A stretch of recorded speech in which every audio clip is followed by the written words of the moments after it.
사기자 2부 시작하겠습니다. 네, 이분은 한겨레 20일 창간 30돌 기념 그 표지기사입니다. 사기자가 갯벌 재자연화 관련해서 취재를 해오셨는데요. 엄청 썼습니다. 20쪽 썼어요. 힘드셨을 네. 것 같아요. 네. 얼굴이 하얗게 질렸어요. 지금 아직 안 돌아오신 것 같은데 피부색이. 이번 주도 계속 하얗게 지금 질린 질려야 됩니다. 상태. 얼굴이. 네. 예. 좀 어떤 일정으로 다녀오신 건가요? 지금 뭐 외국을 예. 다녀오신 거잖아요. 7박 9일 일정으로 야. 독일이랑 네덜란드를 다녀왔고 와. 소세지 좀 드시고 오셨습니까? 소세지 맥주? 구경도 못했습니다. 그래요. 커피? 네, 소세지 소시지는 먹어야 되는데 독일 가면 가서 뭐 감자튀김이랑 뭐 맥도날드 먹고 예. 감자튀김과 원래 소시지를 먹어야 되는데 독일 가면 어떤 기사인지 어떤 기사인지 네. 소개를 좀 해주세요. 해주시죠. 저희가 이번에 한겨레 21이 30주년을 맞아서 재자연화라는 의제를 사회에 던져보고자 했어요. 네네. 그러니까 우리나라도 자연을 보호하고 보존하고 복원하려는 노력이 있거든요. 근데 사실 이게 얼마 되지 않았습니다. 뭐 보호구역을 지정하고 이런 것도 2000년대 들어서부터고 복원 같은 경우는 거의 역사가 되게 짧거든요. 그래서 네덜란드나 독일 같은 유럽 같은 국가들은 이전부터 이렇게 자연을 보호하고 그다음에 최근까지도 복원하는 노력들을 계속 시도하고 있기 때문에 네.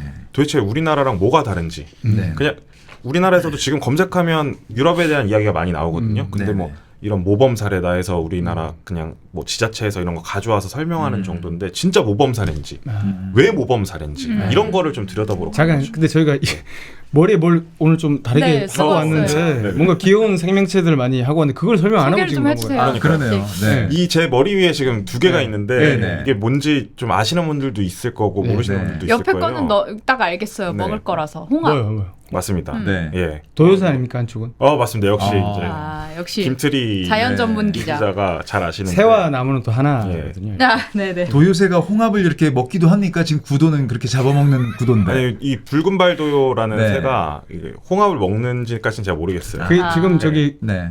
홍합이 저기 간 이유는 네네. 지금 일 기자가 네. 거부를 그러니까. 하고 간 거 아닙니까? 지금 네. 홍합이 원래 조금- 여기 있었어야 돼요. 조금 뻔뻔하게 네. 지금 홍합이 왜 죄송합니다. 먹고 제가 좀 있다. 뻔뻔합니다. 큰일입니다. 예. 아유, 네. 그러면 여기 둘도 소개해 주세요. 이 생물들. 네. 그 지금 이 기자가 쓰고 있는 머리띠에 있는 생물은 네.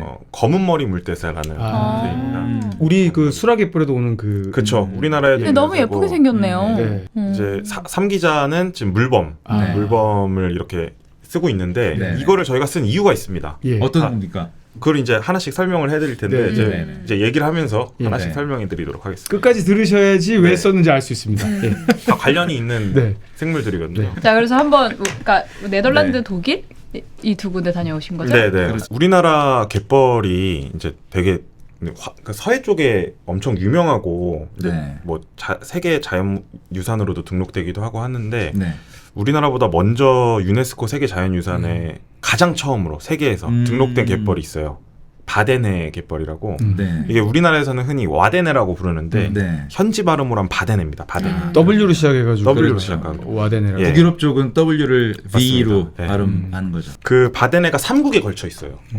독일과 네덜란드 그리고 덴마크 이렇게 3국에 걸쳐 있어서 그 이제 바데네를 이 3국이 어떻게 관리하고 보존하고 있는지 그리고 그 갯벌뿐만이 아니라 그 네덜란드 같은 경우는 네덜란드라는 이름 자체가 낮은 나라라는 뜻이거든요. 옛날부터 그 홍수나 이제 바다 해일 피해를 많이 입었던 곳이라 둑이나 제방 이런 거를 쌓는 것이 아주 오래전부터 이어져온 그런 것들이거든요. 그래서 그 네덜란드 나라가 제방을 쌓고 이 하구 생태계를 막았을 때 네. 환경이 어떻게 달라졌고 그 환경을 복구하기 위해서 어떤 노력을 했는지 이런 것도 좀 같이 들여다보고 왔습니다. 그러네요. 왜 덴마크는 못 갔죠?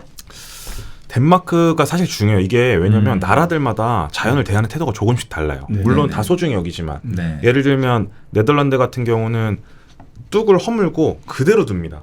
거기에 이제 인간이 개입을 하지 않아요.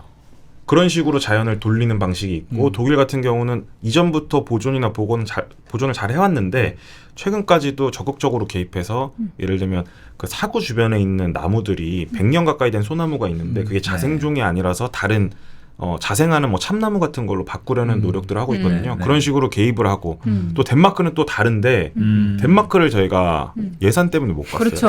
이 대한겨레 신문사에서 정말 덴마크 가야 돼. 왜냐면 어떤 사안을 저희가 독자들한테 설명할 때 네. 이 일부만 설명하면 안 되지 맞아요. 않습니까? 네네. 종합적으로 얘기를 드려야지. 아까 근데 잠깐 전문 용어 나왔는데 사고 잠깐 설명 좀 해주시죠. 우리나라엔 잘 없는 거 아닙니까? 우리나라에 많이 없죠. 예. 왜냐하면 우리나라에 지금 천연기념물로 지정된 사고가 있긴 합니다. 예. 어디 모래 있습니까? 언덕이라는 뜻입니다. 해안에 사고는. 있습니다. 우리나라는 사실 그 사고가 많이 없는 이유가 개발이 많이 됐어요. 왜 그러냐? 당장 동해안만 가보셔도 요새 풍경 좋은데 바닷가에 앞에 뭐 보이시나요? 식당 있죠. 식당 횟집. 있죠. 예. 그리고 횟집. 카페가 있죠. 예. 호텔이 있고요. 호텔이 있죠. 네. 도로가 있고, 그쵸. 네, 철길이 있고. 도로가 깔리고 그 바로 뒤에 쫙. 카페와 식당이 네, 들어섭니다. 상권이 네네. 그럼 사고가 없어지는 거예요. 사고는 흔히 이제 우리가 우리나라만 생각하면 네네. 해수욕장에서 이어지는 작은 언덕이라고만 생각할 텐데 그게 네. 아닙니다. 그거는 그냥 그 바로 앞에 있는 사고고 네. 그 사고 작은 사고를 넘어서면 원래 같으면 이제 염습지나 습지가 펼쳐지고 네네. 그리고 그 뒤에 진짜 오래된 사고 또 있습니다. 네. 그리고 그 주변으로 또 이제 사고의 숲이 형성돼 있고요. 이런 것들인데 사실 우리나라는 그 모래사장부터 해가지고 딱 다 개발해 버리잖아요. 그 그렇죠. 경관만 맞습니다. 딱 남겨놓고 그 뒤로는 이제 쫙 개발이 안 보이니까 그렇죠. 오히려 안 보인다고 그렇죠, 그렇죠. 다 네. 파내는 거죠. 그리고 그 파서 다 골재로 쓰는 겁니다. 그렇죠. 골재로 쓰는 거고. 그 골재 개발하려고. 예, 예. 그렇게 아마 거의 다 사라졌을 예. 것 예. 같고요. 아마 간척 과정에서도 많이 사라진 것 같은데 저는 이런 게 궁금하더라고요. 그러니까 사실 이 기사 읽어보면 알 수 있는데 예. 네덜란드와 우리의 사례, 독일과 우리의 사례 많이 다릅니다. 이를테면 사고의 존재 이런 것도 많이 다르고 예. 예를 들면 큰 차이가 이런 건데 네덜란드는 주로 안전 목적으로 방파제나 댐을 건설한 것에 비해서 우리는 주로 이제 갯벌을 간척하는 목적으로 그렇죠. 그러니까 그 약간 뭐라고 해야 되나 그 농업 용수를 뭐 확보하는 목적으로 약간 그런 경제적인 목적으로 한 거거든요. 그러니까 좀 사례가 다른데 이게 우리나라에게도 그러니까 이 뭔가 참고가 되는 겁니까? 도움이 되는 겁니까? 어떻게 봐야 이 됩니까? 얘기를 또 해드려야 되는데 네네. 1932년에 네덜란드에서 엄청나게 큰 방조제가 건설돼요. 네. 압솔루트 방조제라고 이것도 발음이 이제 현지 발음이랑 좀 다릅니다. 네. 근데 우리나라에서 현지 발음을 한번 해주시죠. 압솔라이트. 이거 조금 다릅니다. 예. 제가 네덜란드어를 아니, 잘 왜 못해서. 듣기 많이 다른 소리예요. 예. 32km 정도 되거든요. 예. 세계에서 가장 긴 방조제인데 네. 저기도 길지 않습니까? 지금은 저 새만금이 우리 저 더 새만금 그 얘기를 하려고 하는데 자꾸 뭐 아, 머리 이것도 안 쓰고 오셔. 알겠습니다. 예. 예, 얘기하십시오. 이거 근데 계속 쓰고 있을 겁니까? 얘기가 끝까지? 끝나면 내립니다. 네. 아, 그런 겁니까? 이분들 얘기를 못했잖아요. 아니 예쁜 갯별 생명을 찾고 이렇게 네네. 예, 알겠습니다. 얘기하십시오. 네. 그게 1932년에 왜 생겼냐? 네. 1919년쯤에 네덜란드 홍수가 크게 나거든요. 네. 물론 53년에 대홍수가 있고 그 전에 19년에 크게 났기 때문에 네덜란드 입장에서는 거기가 그 지금 에이서로라고 부르는 이렇게 많이 있어요. 네. 엄청 큰 만인데 거기가 계속 범람하는 거예요. 그래서 주변으로 피해가 많이 하니까 이거를 좀 해일을 막기 위해서 한 거죠. 그렇죠. 32km를. 그렇죠. 근데 그게 우리나라 이제 새만금을 만들 때 그거를 그 이제 우린 새만금을 농업용지를 위해서 한 거잖아요. 농업용지와 농업용수를 위해서 한 거죠. 우리는 거의 그거죠. 네. 근데 목적이 다른데 거기 가서 그걸 배웁니다. 그러니까 우리나라 뭐 그 농어촌 공사분들이나 그 새만금 방조제를 만드신 분들이 만들려고 하시는 분들이 이걸 가서 배워요. 어떤 식으로 그때도 가서 했는지. 배웠군요. 그렇죠. 그리고 심지어 새만금 물막이 공사 마지막 때 네덜란드 기술자 대여섯 명을 초대해서 그것까지 보도록 합니다. 이게 우리나라에서는 예, 뭐라고 그렇군요. 소개되어 있냐면 주다치 주다치. 방조제라고 주다치라고 소개되어 그래요. 있어요. 주다치. 네. 주다가 이제 남쪽이란 뜻이에요.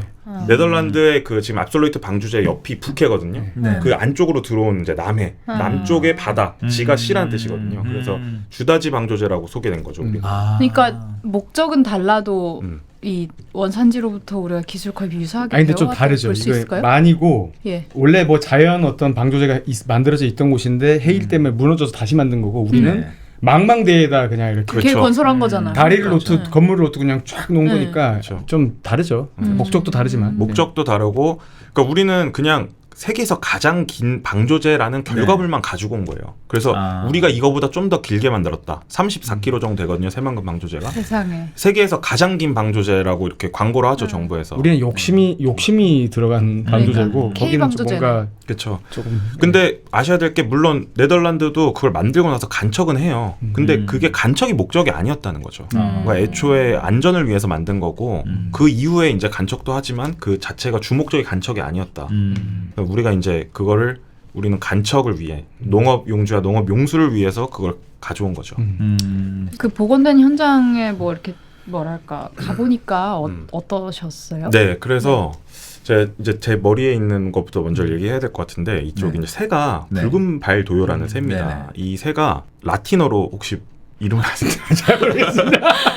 오늘 뭐 많이 나오네. 준비를 많이 해오셨네요. 학명. 예. 이군요. 해봐요. 라틴어로 예. 트랑가 토타너스라고 합니다. 아, 트랑가 토타너스. 토타너스. 영어로 뭔지 아십니까? 아, 그냥 하십시오. 도요. 영어로 도요. 레드 쉔크. 아, 쉔크가 도요군요. 예.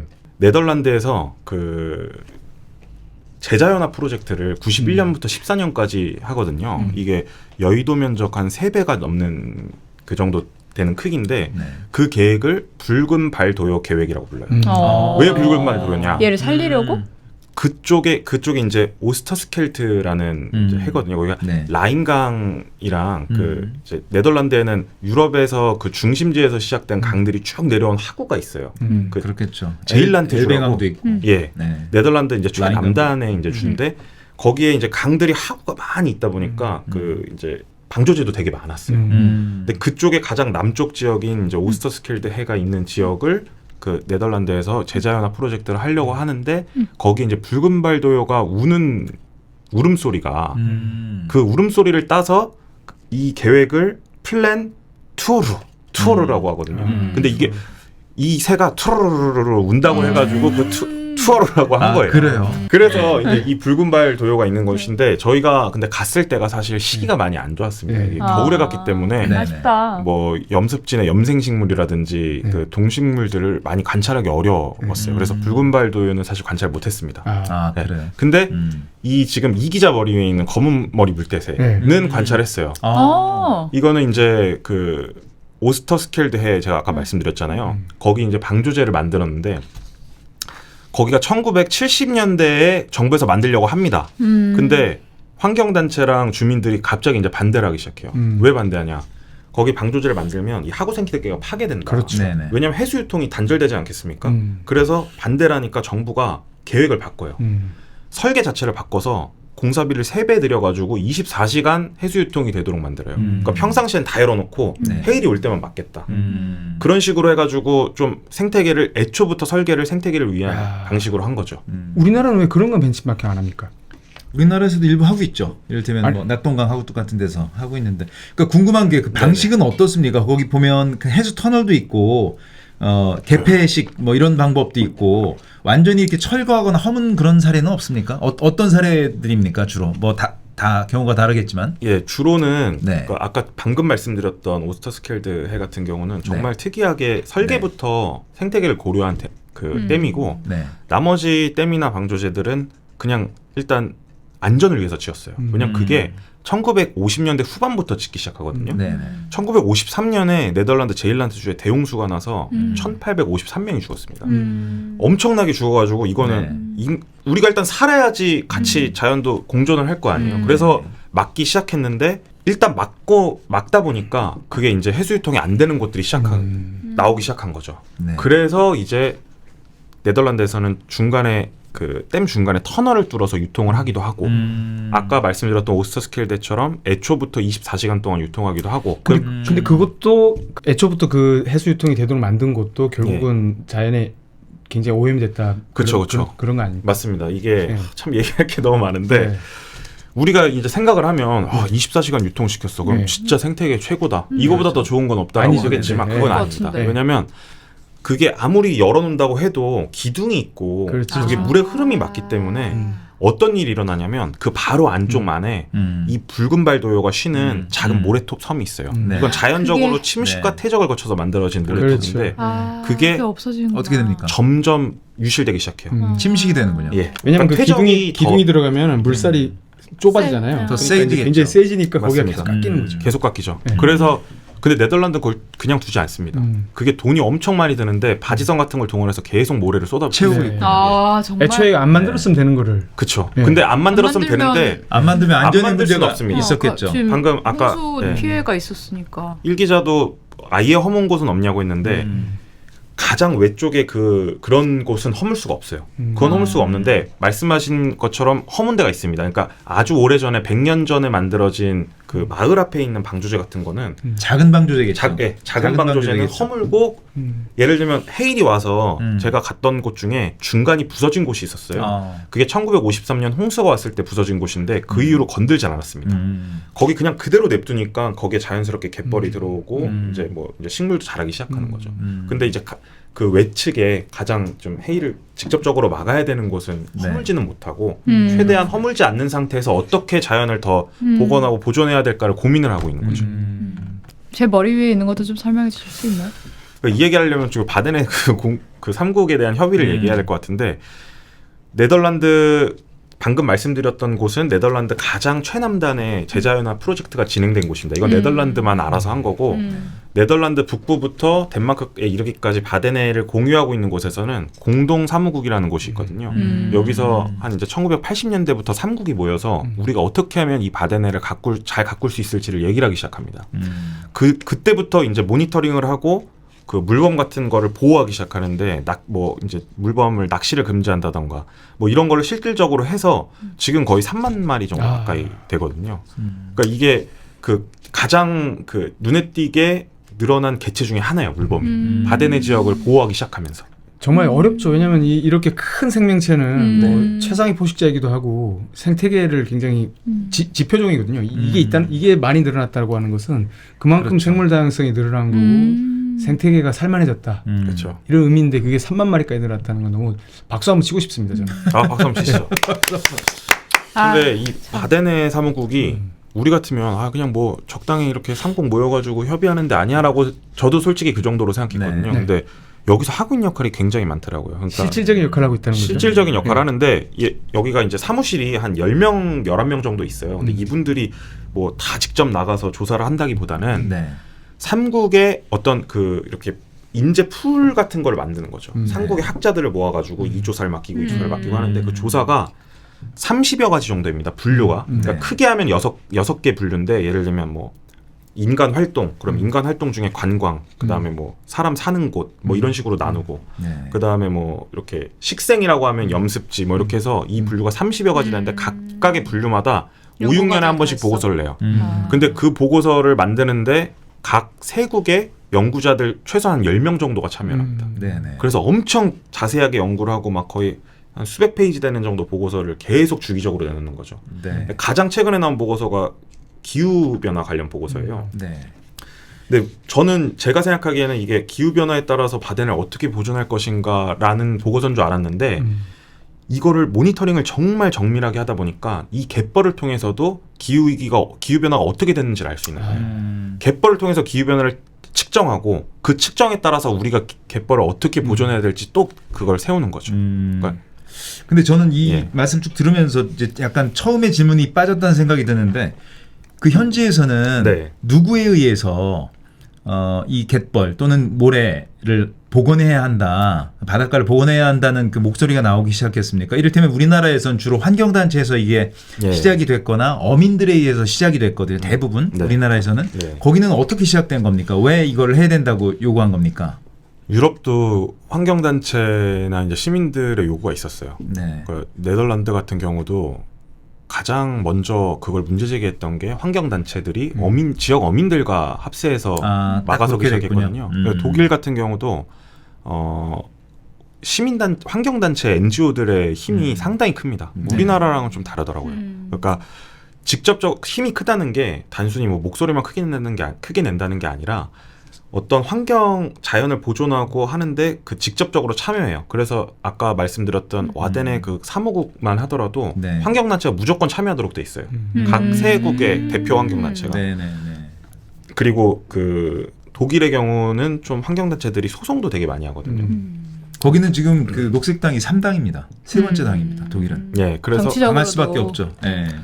그래서 이제 소송을 하게 되면 예를 들면 이런 경우가 있어요. 뭐 제가 이제 정부고 여기 이제 지역 주민들 정부와 주민들의 갈등이 항상 있잖아요. 예를 들면 뭐 여기에 그 홍합 양식을 하는 곳이 있는데 네.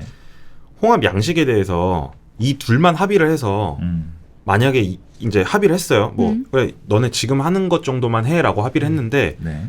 환경단체에서 이걸 소송을 걸어서 네. 법원에서 만약에 환경단체 손을 들어주면 이 합의가 무효가 됩니다. 그러니까. 그렇기 때문에 애초부터 이 환경단체를 배제하고 얘기하지 일을 할 수가 않아요. 없군요. 얘기하지 않아요. 그래서 환경단체가 이 사이에서 중재도 하고 같이 합의를 합니다. 그래서 그 독일 홀슈타인주라고 있습니다. 네네. 그 우리 홀스타인 소 나오는데. 슐레스비 홀슈타인. 정확합니다. 네.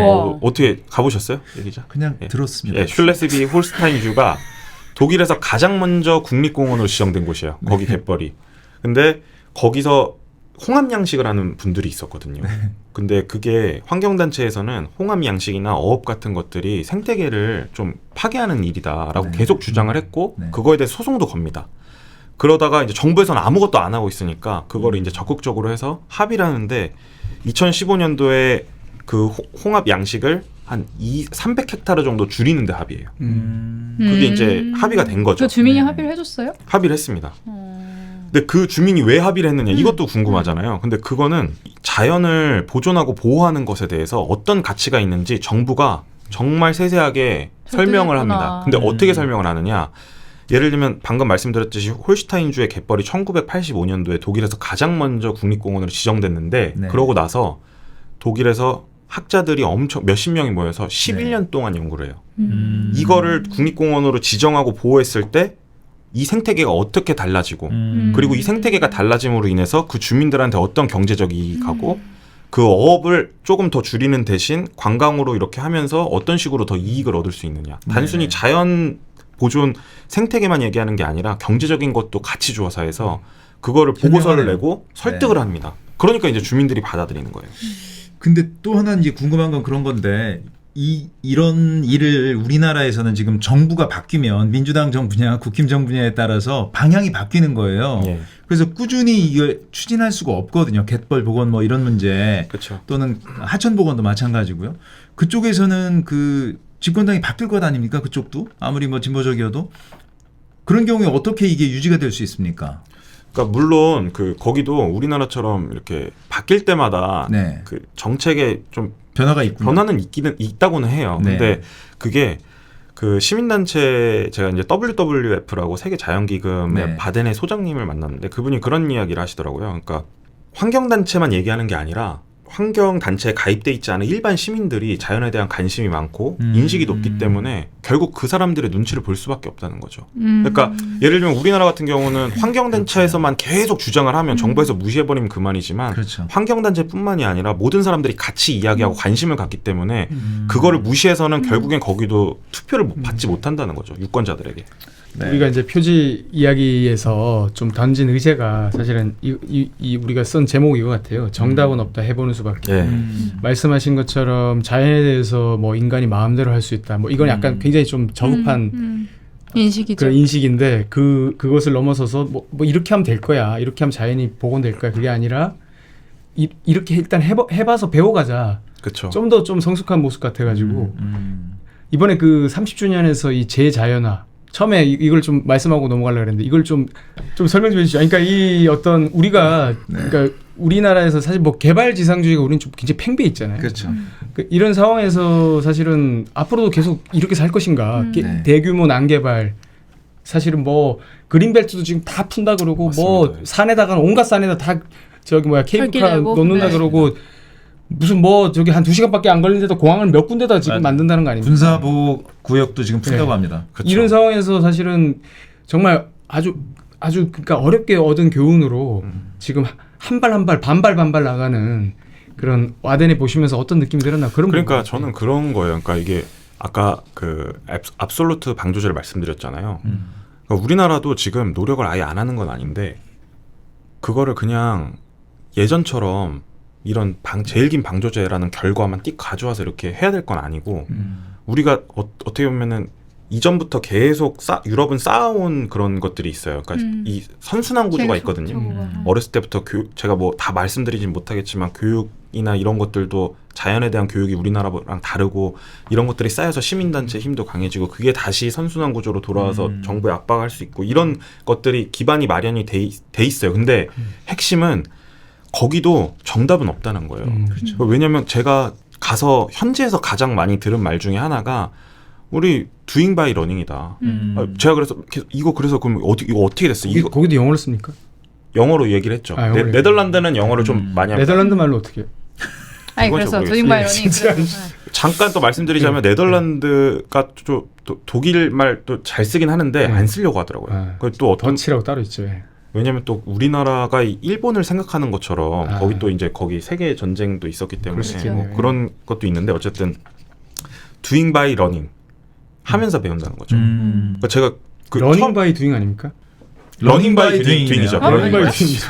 도잉 날카로운 러닝 바이 두잉인데 네, 제가 기사를 잘 읽었다는 그런 증거가 아. 맞습니다. 있어요. 러닝 바이 doing 그렇죠. 네. 그렇죠. 예. 하면서 배운다. 네. 처음에는 이걸 잘 이해를 못해서 그러면 왜냐면 그 네덜란드에 휘어소라고 있는데 거기가 그 가장 먼저 터널을 뚫어서 해수유통을 통해 생태계 복원을 시도한 곳이거든요. 네. 우리나라 휘어소 쳐보시면 아시겠지만 네덜란드 모범 사례를 엄청 많이 소개됐어요. 근데 가서 들어보니까 와 여기 지금 우린 이게 제일 큰 고민이라는 거예요. 거기도 오염. 문제가 터널 뚫고 많군요. 나서 문제가 많고 조금씩 올라갔거든요. 수질이. 그렇죠. 더 이상 좋아지지 않고 그렇죠. 지금은 더 나빠질 위기에 처해 있다는 거죠. 음. 그러니까 그 터널을 뚫는 것 자체가 하나의 그 시도였고 그걸 통해서 더 그게 나아가는 아닌가? 방향인데 그러면- 그렇죠. 우리나라도 그냥 그럼 그것만 가져서 터널 뚫는다? 그게 답이 아니거든요. 네. 정말 부럽네요. 우린 뭐 지금 새만금에 뭐 24시간 해수유통 좀 시켜주세요 막 빌고 있는데 환경단체가. 네, 그러니까 이게 궁금한데 사실은 우리가 러닝 바이 두잉이든 두잉 바이 러닝이든 이제 하려는 의지가 있어야 우리도 뭘 할 그쵸. 거잖아요. 그쵸. 근데 우리는 일단 개발이 이미 돼버렸고 이 개발이 이미 된 상권이 형성된 주민들을 설득하기란 굉장히 어려울 것 같아요. 그러니까 그 나라와 비교했을 때 지금 우리의 과제를 다시 진단한다면 어때요? 그러니까 이 우리나라의 이런 어떤 그 뭐 새만금이나 뭐 지난번에 원대리 자작나무 얘기도 하셨는데 네네. 거기서는 우리가 어떻게 거버넌스를 만들어야 되겠냐는. 그러니까 우리나라도 지금 아까도 말씀드렸듯이 이게 시작은 했거든요. 뭐 보건 사업이든 아니면 뭐 보존이든 보건 사업 같은 경우는 저희가 이번 주에 또 취재해서 다음 주에 또 그렇죠. 표지로 또 다룰 네. 예정인데 그게 좀 너무 미미해요. 해수유통 관련해서 국내에선 시화호라고 좀 좋은 사례가 있어요. 시원은 완전히 열어놨죠. 좋은 예. 사례로 알려져 있죠. 알려져 있죠. 근데 네. 그것도 사실 그 시화호 해수유통에서 수질 진짜 괜찮아졌냐라고 네. 얘기하시는 분들이 있어요. 네. 근데 물론 시화호를 해수유통을 해가지고 그게 옛날 아무것도 없었을 때가 10이라고 하면 10까지는 안 됐겠죠. 근데 안 되겠죠. 그거를 아예 시도를 하는 거랑 아예 아무것도 안 하고 있는 지금 분화모 같은 경우 40년 가까이 막아놓고 아무것도 안 하고 있는 분화모 같은 경우랑 다르거든요. 네. 한 발짝이라도 나아가는 거랑 안 하는 거랑 다르잖아요. 그렇죠. 그 생태 관광은 우리 좀 어때요? 현주소가? 이것도 참 안타까운 이야기인데 네. 우리나라 생태관광 같은 경우가 갯벌 이야기를 해보면 체험학습 있잖아요. 응. 가서 조개 채취하고 응. 요게 한정돼 있어요. 그렇죠. 왜 그러냐면 이게 2000년대 초반에 시작했는데 그게 그 이제 지역에 어업하시는 어촌계에서 한 명씩 돌아가면서 트랙터 태워가지고 50명 오면은 가서 조개하고 하는 건데 이게 그나마 잘 됐거든요. 그 중에 제일 잘 된 곳 중에 하나가 우리나라의 고창인데 저희가 이제 이번 주에도 다룰 예정인데요. 거기서도 계속 그걸 하는데 한계에 부딪혀요. 왜냐면 많이 올 때 하루에 1000명씩 오거든요. 1000명씩 4월부터 11월까지 똑같은 지역에서 조개를 채취한다고 생각해보세요. 그래서 조개가 엄청 씨가 말랐다던데. 씨가 마르죠. 응. 그래서 그거를 무슨 위해서 뭐 생태 관광이야. 그쵸, 생태 관광이 아니죠. 그러니까 지금까지 우리나라의 어떤 생태 관광의 패러다임은 그런 거였어요. 그냥 가서 캐고 체험해보고. 근데 그게 사실 생태 관광이 아니거든요. 결국에는 같이 자연과 우리가 공존하면서 지속 가능한 관광을 만들어야 되는데 그런 관광이 사실 지금 시도 중인 곳이 있고 그 얘기도 저희가 이번 주에 좀 다뤄볼 예정이에요. 그쪽은 어떻습니까? 그러니까 현지는. 그저 네덜란드나 독일에서는 생태 관광 어떻게 합니까 그러면? 거기는 제가 놀란 게 뭐냐면 일단 식당이나 뭐 카페 같은 게 없어요. 뭐 어디 뭐 갯벌이나 뭐 해변가 너무 이게 경치도 좋거든요. 횟집도 없고. 횟집도 없습니다. 뭐 우리는 일단 가면은 횟집 테라스 네온사인이 그냥. 테라스 근데 생각해보니까 횟집에서 그 사람들은 회를 안 먹어서 없는 거 아닌가요? 근데 뭐라도 사실은 할 수 그러니까 먹을 있죠. 거 이런 게 별로 없군요. 놀거리 이런 걸 별로 많지 않았군요. 그러니까 있었는데 없앤 건가요? 아니 아니면 있습니다. 지금도 있는데 철저하게 그 구역을 벗어나면 절대 안 돼요. 아 제한돼 있군요. 아주 제한돼 있군요. 우리나라는 금지하지 않으면 다 하잖아요. 그렇죠. 연안에 거기는 다 허락받지 않으면 하지 않습니다. 허락된 구역에서만 해요. 아주 엄격하고요. 네. 그러기 때문에 이제 허가제네, 허가제. 저희 기사를 보면 아시겠지만 거의 뭐 자연 풍경을 볼 때 어떤 네. 뭐 그런 카페 같은 것들이 없더라고요. 그리고 그래요. 보통 사람들이 와서 거기서 뭐 커피 먹고 앉아서 막 뭐 이렇게 음식을 먹는다거나 그런 게 아니라 그냥 천천히 걸어 다니면서 거기를 그냥 즐기고 가는 아. 거죠. 그러니까 이렇게 산책하는 이렇게 정도군요. 아끼고 이렇게 멀리서 이렇게 바라보는 거군요. 그쵸. 그 자연에 대해서. 그리고 그치, 거기서 그런데 사고 같은 경우도 그게 이제 좀 들어가지 말라고 이렇게 표시해 놓은 데는 절대 들어가지 않습니다. 아. 그리고 특히나 네덜란드나 독일은 그 구역을 나누는 게 철저하게 돼 있어요. 예를 들면 같은 해변이라고 하더라도 네. 이 해변에서는 그 반려견의 목줄을 풀 수 없는 곳, 풀 수 있는 곳 이렇게까지 구분을 해놨어요. 그러니까 혹시 그 반려견들이 네. 너무 이렇게 좀 복원을 시도하고 있는 곳에 가서 너무 이렇게 헤집어 수도 놓을까 봐. 있으니까 아니 거기 굉장히 이렇게 엄격하네. 모래나 흙을 퍼가는 것도 안 되잖아요, 사실은. 안 되죠. 안 되는 거고. 네. 사고가 또 사실은 그냥 이렇게 있으면은 어떤 자연 어떤 재해를 막아주는 역할도 하는 거 아닙니까? 그럼요. 그래서 지금 독일 그 홀슈타인주에서 지금도 복원을 진행 중인 게 한 4,500년 된 오래된 사고가 있습니다. 근데 거기만 제방이 없어요. 그래서 거기를 관광 온 독일 주민분들이 독일 안에서도 이런 데가 없다. 왜냐면 여기 제방이 없고 네. 제방이 없는 데서 이렇게 할 수 있는 그게 사실 그 사고가 있기 때문이거든요. 사고가 되게 오래된 그러니까. 사고는 언덕이 되게 높아요. 아. 신생 사고가 근데 이 우리나라는 정말 안전을 위해서도 정말 안 좋은 그러니까요. 그런 짓을 많이 했죠. 예. 네. 그렇죠. 네. 우리나라가 그러니까 뭐 아까 이제 그 뭐죠 그 러닝 바이 투잉 말씀도 하셨는데 우리나라가 이런 그 뭐 네덜란드나 독일의 사례, 덴마크의 사례를 볼 때 특별히 좀 가져와서 배울 수 있는 것, 할 수 있는 것 이런 것이 있을까요? 마지막으로 그거 좀 여쭤보고 싶은데 이제 많은 어떤 우리가 아이디어를 얻었지 않습니까? 거기서 우리가 해볼 수 있는 게 어떤 게 있을까요? 지금 이 상태에서. 일단 당장은 네. 뭐 하구 생태계 관련해서는 우리나라 뚝이 되게 많아요. 그렇죠. 뭐 지금 낙동강 같은 경우도 네. 지금 막아놓고 조금만 이제 유통을 시키고 네. 있고 이런 것들은 사실 좀 금방 이렇게 조금 더 그 유통을 확장시키거나 네. 그다음 분화모 같은 경우도 터널을 뚫으면 이게 사실 터널을 뚫는다고 해서 그 안쪽에 계신 분들은 그게 담수를 또 농업 용수로 사용하시는 분들도 있는데 바로 이게 염해 피해가 발생하는 게 아닙니다. 되게 네. 천천히 이렇게 하면은 그게 수질이 개선되는 효과가 있는 건데 네. 그런 것들도 지금 당장 시도할 수 있는 것들이고 그러니까 이게 그 어떤 뭐 특정한 이 결과 그 휘어스호의 터널 같이 네. 요거를 지금 먼저 갖고 오자 이런 게 아니라 네. 뭐라도 한번 해보는 게 낫다는 거죠. 근데 그거를 지금 아무것도 안 하고 있다는 게 사실 아까 일 기자도 말씀해 주셨지만 뭔가 정책이 추진되다가 지자체 장이 바뀌면 갑자기 어그러지는 경우도 맞습니다. 많습니다. 그래서 네. 그거를 일관되게 이전에 해왔던 거는 좀 계속 연속성 있게 추진하고 그다음에 시도를 한 번 더 하고 이런 것들이 좀 중요한 것 같아요. 그러니까 거기서는 그 의사결정이나 집행을 거버넌스 통해서 하는 겁니까? 협치 통해서 하는 겁니까? 그리고 협치로 결정된 거는 잘 바꾸기가 어려운 겁니까? 그렇죠. 어떻습니까? 예를 들면 아까 말씀드렸던 홍합 양식장 같은 합의는 네. 그 합의는 그 3자도 아닙니다. 한 7자가 모였거든요. 그게 여러 다른 환경단체까지 모여서 그 정도로 합의하면 이거는 바꿀 수 없는 거죠. 그런 식으로 이제 합의를 해 나가는 경우도 중요하고 우리나라도 사실 환경단체 같은 경우를 거의 물론 참여하는 환경단체들도 있지만 좀 정부에서 그렇게 잘 의견을 안 받아주는 받아주죠. 경향도 좀 있어요. 그러니까 그렇죠. 그런 것들도 시민단체 카르텔이라고 할 것 같은데. 네. 지금 정부에서는 좀 그럴 예. 수 있겠죠. 사실은 그런 방향을 정부가 먼저 좀 관심을 갖고 그 찾아내고 그걸 어떤 때는 앞서 나가면서 시민들에게 설명도 하고 설득도 하고 해야 되는데 지금 역대로 그런 정부가 별로 없었던 것 같습니다. 저는 여기 아돌프 켈러만 박사가 우리나라 갯벌에 대해서 말씀하신 게 굉장히 좀 마음에 아프더라고요. 그렇죠. 예. 북해 여기보다도 훨씬 더 가치가 있고 아름다운 갯벌인데 이미 진짜 사실 뭐 중국 뭐 그 삼국 어떤 모델을 우리 가져올 수도 있는 거잖아요. 그럴 수 그럼요. 있죠. 그 네. 북한, 그리고 중국, 지금 우리나라 같이 이 서해 갯벌을 보존할 수도 있는 거고. 그럼요. 같이 안타까운 게 해나가야 되는 뭐냐면 거죠. 사실은 공유하는 바다니까. 북한이 지금 간척 사업 되게 많이 하고 있거든요. 그러니까 사실 근데 그거에 대해서 정말 독일이나 이런 데서 안타까워하고 그렇죠. 도움을 네. 주려고 하고 있어요 지금. 네. 근데 지금 우리나라랑 북한이 사이가 네. 그렇게 좋지 그렇죠. 않기 때문에 네. 막힌 상황이거든요. 그렇죠. 이것도 사실 음. 중국까지 해서 삼국 협의를 바덴에부터 배워와서 이런 거 좀 당장 해야 돼요. 사실 여기 그 도요새랑 물대새 있지만은 네. 어디 뭐 한 곳만 잘 만들어서 되는 게 아니거든요. 이 친구들이 쉬어갑니다. 중간 기착지들이 있어요. 그렇죠. 네네. 그러니까 사실은 서해 그 철새의 철새를 보존하려면 그 길에 있는 어떤 모든 어떤 지자체 나라 시민단체, 시민들이 함께 협력해야지만 사실은 제대로 우리가 보존하고 지킬 수 있는 거거든요. 네네. 이제 마지막으로 이 말씀만 드리겠습니다. 네.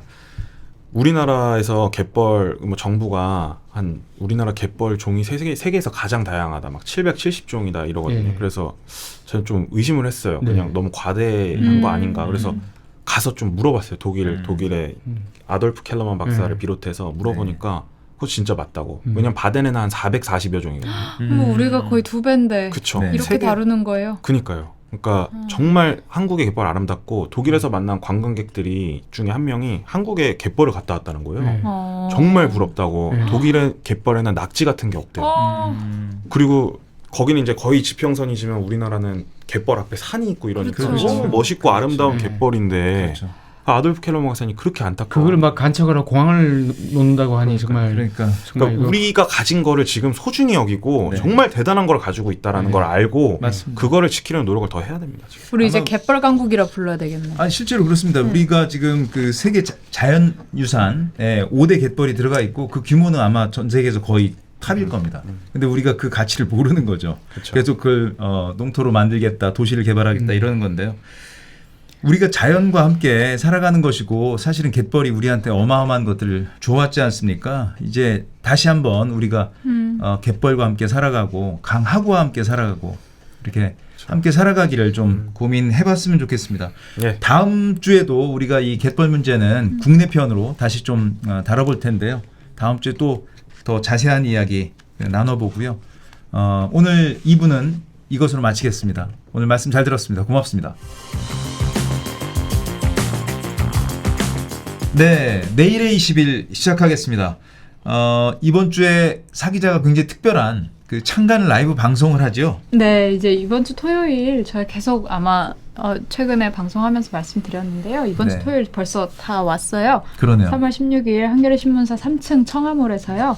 사기자 공개 방송 진행합니다. 이제 한겨레 20일 30돌 맞아서 하는 방송이고요. 1부에 이제 100분 토론 진행자 하시는 정준희 교수님, 그리고 저희 필진이신 이관우 교수님 모시고 정치, 사회, 언론 이슈 함께 다루고요.